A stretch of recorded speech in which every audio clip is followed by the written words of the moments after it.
Many of the projectiles fired from Gaza were shot down by Israel's Iron Dome missile system. Credit Menahem Kahana/AFP/Getty Images. Israel warned it was closer to war in Gaza than it had been in years after Palestinian militants fired dozens of mortars at Israeli towns, and Israel's military responded with heavy airstrikes across Gaza.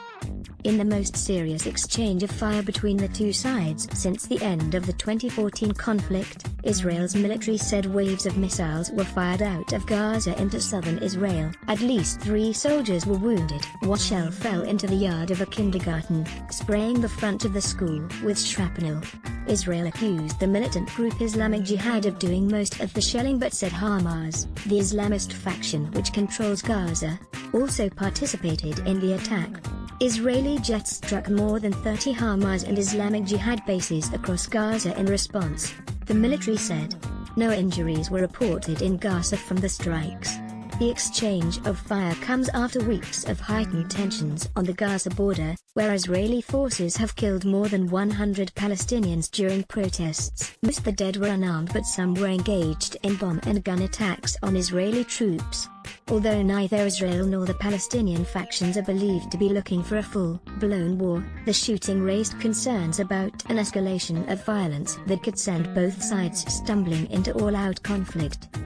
The IDF will respond with great force to these attacks. Israel will exact a heavy price from anyone who tries to attack it, and we view Hamas as responsible for preventing such attacks against us. Benjamin Netanyahu.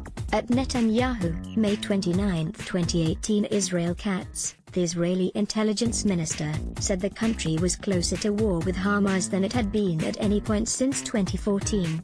We are the closest to the threshold of war since Operation Protective Edge, he said. We don't want it, and the other side doesn't either, but we have our red lines. The shelling from Gaza into Israel was widely condemned internationally, and Britain said the indiscriminate attacks were completely unacceptable under any circumstances. The mortar shells and rockets fell in and around Israeli communities near the Gaza border, triggering air raid sirens and sending thousands of Israelis running for bomb shelters. The Israeli military said many of the projectiles were intercepted by the Iron Dome missile defense system. A video from the Israeli kindergarten showed the front of the building had been pockmarked by shrapnel from a mortar. The shell struck at around 7 a.m., before any children had arrived at the school. 7 o'clock is the busiest time of day. This could have ended differently, said Merv Cohen, an Israeli mother who lives near the kindergarten. Islamic Jihad did not outright claim responsibility for the attack, but praised the shelling as legitimate resistance to Israel. Our people's blood is not cheap, and Israel can't continue spilling it without deterrence, an Islamic Jihad spokesman said. 3 Islamic Jihad fighters were killed by Israeli forces on Saturday. Credit Abed-Rahim Khatib/Anadolu Agency/Getty Images. Israeli forces killed 3 Islamic Jihad fighters on Sunday after they tried to plant an explosive near the Gaza border fence, according to Israel's military. The Islamist group had vowed revenge for the killings.